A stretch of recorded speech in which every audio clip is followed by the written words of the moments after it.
Hey guys, welcome to government jobs Gyan YouTube channel. Guys, आज की इस वीडियो में हम बात करेंगे इंडियन आर्मी के new recruitment notification online form apply process के बारे में।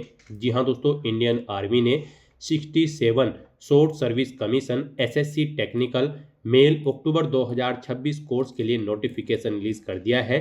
कैसे आप यहां पर इस कोर्स में पार्टिसिपेट करने के लिए अपने फॉर्म अप्लाई कर सकते हो बिना कोई मिस्टेक किए हुए, इसकी पूरी जानकारी हम आपको स्टेप बाय स्टेप रजिस्ट्रेशन से लेकर प्रिंट तक इस वीडियो में देंगे। बस आपको इस वीडियो को स्किप किए बिना शुरू से लेकर एंड तक देखना है। उसके बाद वीडियो पसंद आए तो इसे लाइक और शेयर कर दें। चैनल पर नए हो तो इसे सब्सक्राइब कर ले। साथ ही साथ आपको फॉर्म अप्लाई करते हुए जो जो भी प्रॉब्लम फेस हो रही है उन सभी का हल आपको इस वीडियो में मिल जाएगा। तो बिना कोई वक्त गंवाए चलिए शुरू करते हैं। आपको इस वीडियो की डिस्क्रिप्शन बॉक्स में हमारी वेबसाइट ind-sarkari-naukri.in के इस पेज का लिंक मिल जाएगा। यहाँ पर आपको इस रिक्रूटमेंट कोर्स के रिगार्डिंग सभी डिटेल्स प्रोवाइड करा दी गई है। इंडियन आर्मी ने 67 एसएससी टेक्निकल मैन अक्टूबर 2026 कोर्स के लिए नोटिफिकेशन रिलीज कर दिया है, जिसके तहत 350 खाली पदों को भरा जाएगा। आप 7 जनवरी 2026 से 5 फरवरी 2026 तक अपने फॉर्म अप्लाई कर सकते हो। आकर्षक सैलरी पैकेज आपको प्रोवाइड कराया जाएगा। बीटेक डिग्री धारक कैंडिडेट एलिजिबल है, अप्लाई कर सकते हैं। केवल मेल कैंडिडेट यहां पर अप्लाई कर सकते हैं। आयु सीमा आपकी 20 से 27 साल के बीच में रखी गई है। आपका जन्म 1 अक्टूबर 1999 से 30 सितंबर 2006 के बीच में होना अनिवार्य है। फीस आपको इस भर्ती में पार्टिसिपेट करने के लिए जमा नहीं करानी है। सिलेक्शन आपका scrutiny of application, short listing, SSB, medical, merit list और ज्वाइनिंग लेटर के आधार पर होगा, बिना किसी एग्जाम के। आप ऑल इंडिया से ऑनलाइन मोड में अप्लाई कर सकते हो। उसके लिए आपको इस पेज को नीचे स्क्रॉल डाउन करना है, इंपॉर्टेंट लिंक सेक्शन में आना है, ऑफिशियल नोटिफिकेशन पीडीएफ लिंक पर क्लिक करके इस रिक्रूटमेंट कोर्स के नोटिफिकेशन को ओपन कर लेना है और इसमें से आपको पूरी डिटेल रीड कर लेनी है। यहाँ पर आपको सभी डिटेल्स प्रोवाइड कर दी गई है, जैसे कि क्या कोर्स का नाम है, कितनी उसके अंतर्गत नंबर ऑफ वैकेंसीज है, कैसे आप अप्लाई कर सकते हो, कब से कब तक आप अप्लाई कर सकते हो, क्या आपका एलिजिबिलिटी क्राइटेरिया होना चाहिए। पूरी जानकारी आपको इस नोटिफिकेशन में दे दी गई है। आप सभी डिटेल्स यहाँ से रीड करें, उसके बाद अपने फॉर्म अप्लाई कर लें। फॉर्म अप्लाई करने के लिए भी आपको हमारी वेबसाइट के इसी पेज पर ही अप्लाई ऑनलाइन का लिंक दिया गया है। जैसे ही आप इस लिंक पर क्लिक करेंगे, आपके सामने यहाँ पर इंडियन आर्मी का ये पोर्टल ओपन होगा। गाइज, यहाँ पर अगर आपने पहले से रजिस्ट्रेशन कर रखा है तो आपको यहाँ पर अपना यूजर नेम एंटर करना है। उसके बाद आपको अपना पासवर्ड एंटर करना है। ये कैप्चा कोड आपको यहाँ पर एंटर करना है और लॉगिन के इस ऑप्शन पर क्लिक करते हुए यहाँ पर आपको अपने डैशबोर्ड में लॉगिन करके अपना फॉर्म अप्लाई कर लेना है। और अगर आप यहाँ पर इंडियन आर्मी के इस पोर्टल के थ्रू किसी भी भर्ती के लिए फर्स्ट टाइम अप्लाई करने जा रहे हो तो सबसे पहले यहाँ पर आपको अपना रजिस्ट्रेशन करना होगा। उसके लिए आपको रजिस्ट्रेशन की टैब दी गई है, आप इस पर क्लिक करें। आपके सामने यहाँ पर कुछ इस तरह से पॉपअप शो होगा। अब आपसे कह दिया गया है यहाँ पर कि आपके पास ये डॉक्यूमेंट्स होने चाहिए, तभी आप यहाँ पर अपना रजिस्ट्रेशन कर सकते हो। यहाँ पर आपके पास आधार कार्ड या फिर 10वीं का सर्टिफिकेट, स्कैन कॉपी आपके सिग्नेचर की होनी चाहिए, जिसका साइज 5 KB से 10 KB के बीच में होगा। सॉफ्ट कॉपी आपकी यहाँ पर फोटो की होनी चाहिए, लेटेस्ट फोटो की आपके, जिसका साइज 5 KB से 20 KB के बीच में होना चाहिए। आधार कार्ड आपका लिंक होना चाहिए आपके मोबाइल नंबर से, उस पर आपके OTP आएंगे। एक एक्टिव ईमेल आईडी आपके पास होनी चाहिए। मार्कशीट होनी चाहिए क्वालिफाइंग कोर्स की, यानी कि इस भर्ती में पार्टिसिपेट करने के लिए जो भी क्वालिफाइंग कोर्स है उसकी मार्कशीट आपके पास होनी चाहिए। अपने एड्रेस की डिटेल आपके पास होनी चाहिए। तो अगर आपके पास ये चीज़ें हैं तो फिर आप यहाँ पर कंटिन्यू के इस ऑप्शन पर क्लिक करें। फिर आपके सामने यहाँ पर कुछ इस तरह से इंटरफेस ओपन होगा। अब यहाँ पर आपको रजिस्ट्रेशन करने से पहले कुछ इंस्ट्रक्शंस दिए गए हैं, आपको इन्हें केयरफुली रीड करना है। इस पेज को नीचे स्क्रॉल डाउन करना है और उसके बाद कंटिन्यू के इस ऑप्शन पर क्लिक करना है। फिर आपके सामने यहाँ पर कुछ इस तरह से इंटरफेस ओपन होगा। अब यहाँ पर दो तरह से आप अपना रजिस्ट्रेशन कर सकते हो, बाय आधार नंबर या फिर मैट्रिकुलेशन सर्टिफिकेट। यहाँ पर आप अपनी चॉइस के अकॉर्डिंग कोई भी ऑप्शन सेलेक्ट करें। अगर आप मैट्रिकुलेशन सर्टिफिकेट ऑप्शन सेलेक्ट करते हैं तो फिर यहाँ पर आपको confirm to fetch from DigiLocker इस ऑप्शन पर क्लिक करना है। उसके बाद यहाँ पर आपको अपने बोर्ड का नाम सेलेक्ट करना है। उसके बाद यहाँ पर आपको अपना फुल नाम एंटर करना है, अपना रोल नंबर देना है, पासिंग ईयर सेलेक्ट करना है, ईमेल आईडी आपको अपने एंटर करनी है, मोबाइल नंबर एंटर करना है और फाइंड के बटन पर क्लिक करके अपनी डिटेल यहाँ पर फैच कर लेनी है। और गाइज, अगर आप आधार के थ्रू अपना रजिस्ट्रेशन करना चाहते हैं, यहाँ पर आपके लिए आधार ऑप्शन बेस्ट रहेगा। तो आप आधार नंबर के इस ऑप्शन पर क्लिक करें, ओके करें। उसके बाद यहाँ पर आप confirm to fetch from DigiLocker option पर क्लिक कर दें। नेक्स्ट आपके सामने कुछ इस तरह से इंटरफेस ओपन होगा। अब यहाँ पर आपको अपने डिजिलॉकर से अपने आधार की डिटेल फैच आउट करनी है तो यहाँ पर आप अपना आधार नंबर एंटर करें, ये कैप्चा कोड यहाँ पर एंटर करें और उसके बाद आप यहाँ पर नेक्स्ट के इस ऑप्शन पर क्लिक कर दें। उसके बाद आपके रजिस्टर्ड मोबाइल नंबर पर एक OTP आएगा जिससे आपका आधार कार्ड अटैच है। उसके बाद आपको वो OTP यहाँ पर एंटर करना है और फिर आपको कंटिन्यू की स्टेप पर क्लिक कर देना है। नेक्स्ट आपके सामने यहाँ पर कुछ इस तरह से इंटरफेस ओपन होगा। यहाँ पर डिजी लॉकर अकाउंट से आपकी डिटेल्स फैच आउट कर ली गई है। यहाँ पर आपको अपना पर्पज एंटर करना है, वेरिफिकेशन है या फिर कंप्लेंट्स है, आप अपने अकॉर्डिंग ऑप्शन सेलेक्ट करें और अलाउ के बटन पर क्लिक करके यहाँ पर डिजी लॉकर अकाउंट को अलाउ कर दें। ज्वाइन इंडियन आर्मी की जो रिक्रूटमेंट है इस पर भर्ती में आप पार्टिसिपेट करने के लिए इस अलाउ ऑप्शन को क्लिक कर दें। और गाइस यहाँ पर अगर आपका डिजी लॉकर पर अकाउंट नहीं है तो आपको डिजी लॉकर की वेबसाइट पर जाकर अपना अकाउंट क्रिएट करना है। उसके लिए आप गूगल में जाएं, डिजी लॉकर यहाँ पर आप एंटर करें। उसके बाद यहाँ पर आपको डिजी लॉकर की टॉप के लिंक पर ही क्लिक कर देना है। डिजी लॉकर की ऑफिशियल वेबसाइट ओपन हो जाएगी। यहाँ पर आने के बाद आपको साइन अप के इस टैब पर क्लिक करना है। उसके बाद यहाँ पर आपको अपना फुल नेम एंटर करना है, अपनी डेट ऑफ बर्थ सेलेक्ट करनी है, अपना जेंडर सेलेक्ट करना है, अपना मोबाइल नंबर देना है, ईमेल आईडी देनी है, 6 डिजिट का सिक्योरिटी पिन आपको यहाँ पर एंटर करना है और सबमिट बटन पर क्लिक करते हुए आपको यहाँ पर अपना डिजी लॉकर अकाउंट क्रिएट कर लेना है। नेक्स्ट आपके सामने यहाँ पर कुछ इस तरह से इंटरफेस खुल जाएगा। अब यहाँ पर आपको अपनी पर्सनल डिटेल्स फिल करनी है। सबसे पहले यहाँ पर आपको अपना डोमिसाइल स्टेट सिलेक्ट कर लेना है।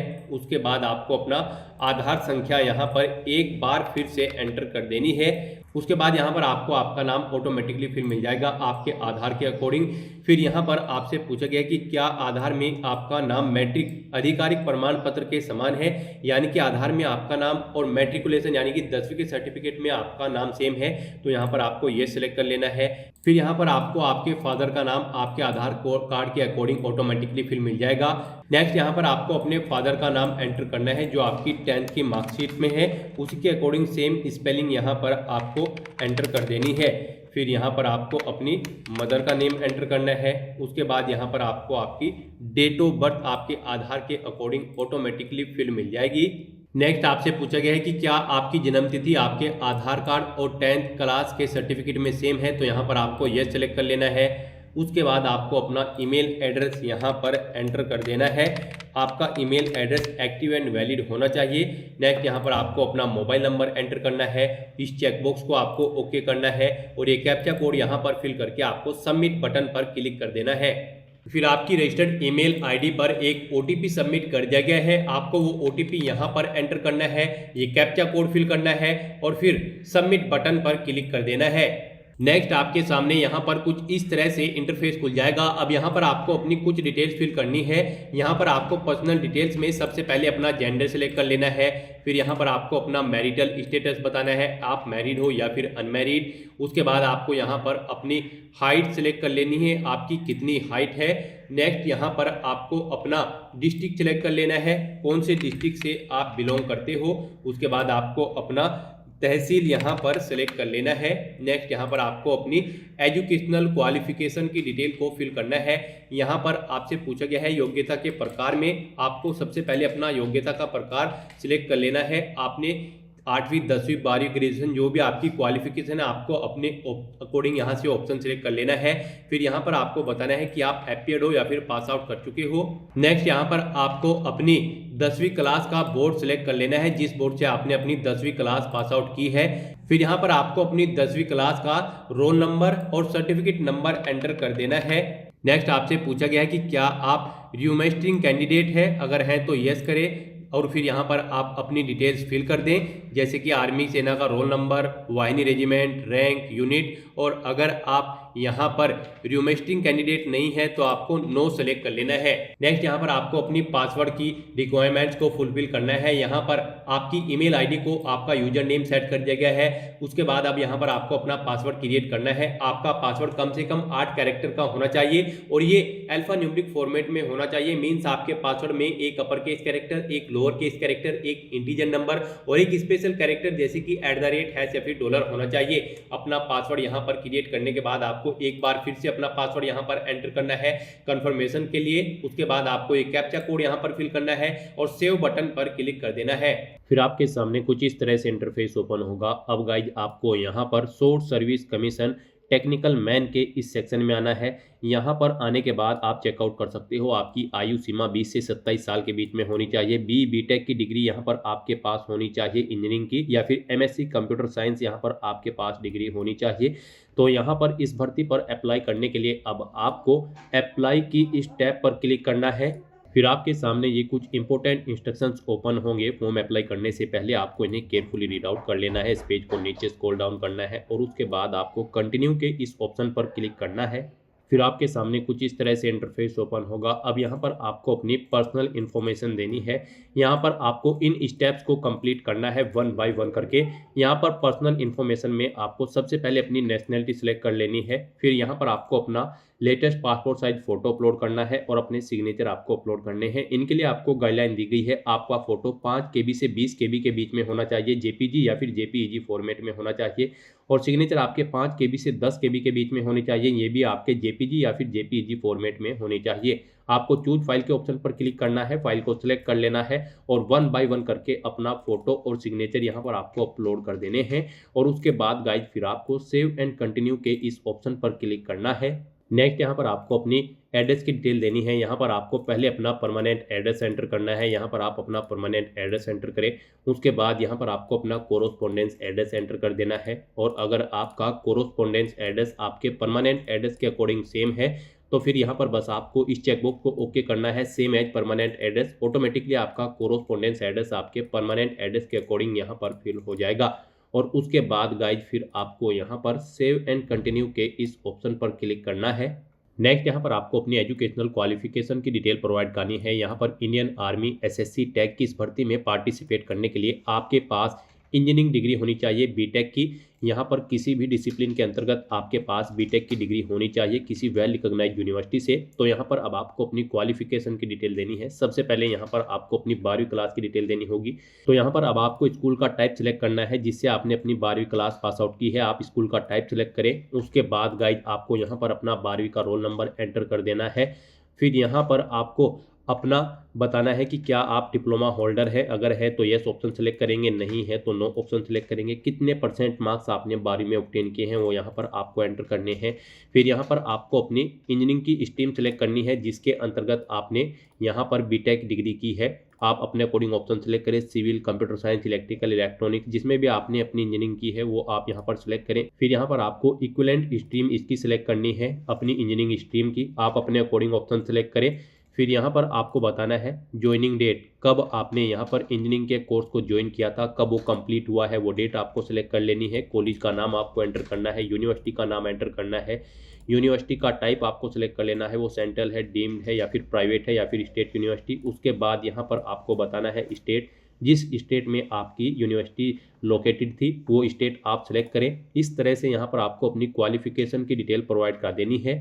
फिर यहाँ पर आपको अपनी ग्रेजुएशन यानी कि बीटेक डिग्री के सभी सेमेस्टर के मार्क्स की डिटेल प्रोवाइड करनी है। यहाँ पर आपने फर्स्ट सेमेस्टर में कितने मार्क्स ऑब्टेन किए हैं वो आपको देना है, टोटल कितने मार्क्स थे वो आपको एंटर करने हैं यहाँ पर। फिर उसके बाद आपको semester second, third, fourth, fifth, six, 7, 8 जितने भी सेमेस्टर हैं आपके पास यहाँ पर इंजीनियरिंग में, उन सभी के मार्क्स की डिटेल यहाँ पर आपको प्रोवाइड करनी है। यहाँ पर गाइस सबसे पहले आपको बताना है आपने टोटल कितने मार्क्स थे, उसमें से कितने मार्क्स आपने ऑब्टेन किए हैं वो यहाँ पर आपको एंटर करना होगा। उनके अकॉर्डिंग यहाँ पर आपकी परसेंटेज आपको शो होगी, या फिर आप कैलकुलेट के ऑप्शन पर क्लिक करके परसेंटेज चेकआउट कर सकते हो। इस तरह से यहाँ पर आपको वन बाय वन करके आपके सभी सेमेस्टर की मार्क्स की डिटेल आपको यहाँ पर फिल कर देनी है। और उसके बाद गाइस फिर आपको सेव एंड कंटिन्यू के इस ऑप्शन पर क्लिक करना है। नेक्स्ट यहाँ पर आपको अपने सभी पिछले एसएसबी की डिटेल प्रोवाइड करनी है। यहाँ पर अगर आपने पिछले किसी एसएसबी एग्जाम में पार्टिसिपेट किया है तो आप यस ऑप्शन सेलेक्ट करेंगे। फिर उसके बाद आप यहाँ पर एंट्री सेलेक्ट करेंगे किस में आपने पार्टिसिपेट किया है, लोकेशन सेलेक्ट करेंगे किस लोकेशन पर आपने पार्टिसिपेट किया है, यहाँ पर मंथ और ईयर सेलेक्ट करेंगे कब आपने पार्टिसिपेट किया है। रिजल्ट का यहाँ पर बताएंगे आप नॉट रिकमेंडेड है या फिर रिकमेंडेड है या फिर स्क्रीन आउट है, आप अपने अकॉर्डिंग ऑप्शन सेलेक्ट करेंगे। और उसके बाद गाइज आप ऐड के ऑप्शन पर क्लिक करके अपनी ये एसएसबी की डिटेल यहाँ पर ऐड कर देंगे। और गाइज अगर आपने यहाँ पर कभी भी एसएसबी में पार्टिसिपेट नहीं किया है पिछले किसी एसएसबी में, तो बस आपको नो के ऑप्शन पर क्लिक करना है और उसके बाद फिर आपको सेव एंड कंटिन्यू के इस ऑप्शन पर क्लिक कर देना है। और अगर आपने एसएसबी में पार्टिसिपेट किया होगा तो ये डिटेल फिल आउट करने के बाद भी फिर आपको सेव एंड कंटिन्यू के इसी ऑप्शन पर क्लिक करना होगा। नेक्स्ट आपको आपके एप्लीकेशन फॉर्म का पूरा प्रीव्यू शो कर दिया गया है। आपको सभी डिटेल्स केयरफुली चेकआउट करनी है। इस पेज को नीचे स्क्रॉल डाउन करना है, इस चेकबॉक्स को ओके करना है और फिर आपको यहाँ पर सबमिट के इस ऑप्शन पर क्लिक कर देना है। इस तरह से यहाँ पर आपका एप्लीकेशन फॉर्म सक्सेसफुली सबमिट हो चुका है। अगर आप इसमें अब भी एडिट करना चाहते हैं तो आप एडिट के ऑप्शन पर क्लिक करके अपने एप्लीकेशन फॉर्म में एडिट कर सकते हैं। और अगर सभी चीज़ें ओके हैं, यहाँ पर आपने ऊपर चेकआउट कर लिया है, तो बस यहाँ पर आपका फॉर्म सबमिट हो चुका है। अब यहाँ पर आप इसका एक हार्ड कॉपी प्रिंट आउट ले सकते हैं फ्यूचर यूज के लिए, फ्यूचर रेफरेंस के लिए। और गाइज आप अपने डैशबोर्ड में हिस्ट्री ऑफ एप्लीकेशन के ऑप्शन पर क्लिक करके चेकआउट कर सकते हो कि आपका फॉर्म यहाँ पर सक्सेसफुली सबमिट हो चुका है या फिर नहीं। यहाँ पर आपको स्टेटस में सबमिटेड ऑप्शन शो मिल जाएगा, यहाँ पर आप चेकआउट कर सकते हो। आपका एसएससी टेक्निकल 67 का जो फॉर्म है वो सक्सेसफुली सबमिट हो चुका है। आप व्यू के इस लिंक पर क्लिक करके अपने एप्लीकेशन फॉर्म का एक हार्ड कॉपी प्रिंट आउट ले सकते हैं फ्यूचर यूज के लिए, फ्यूचर रेफरेंस के लिए। तो दोस्तों ऐसे आप Indian army SSC tag 67 man के लिए अपना फॉर्म अप्लाई कर सकते हो बिना कोई मिस्टेक किए हुए। आज की इस वीडियो में बस इतना ही। आई होप ये वीडियो आपको पसंद आई होगी। अगर पसंद आई हो तो इसे लाइक और शेयर करें। चैनल पर नए हो तो इसे सब्सक्राइब कर लें। Thanks for watching.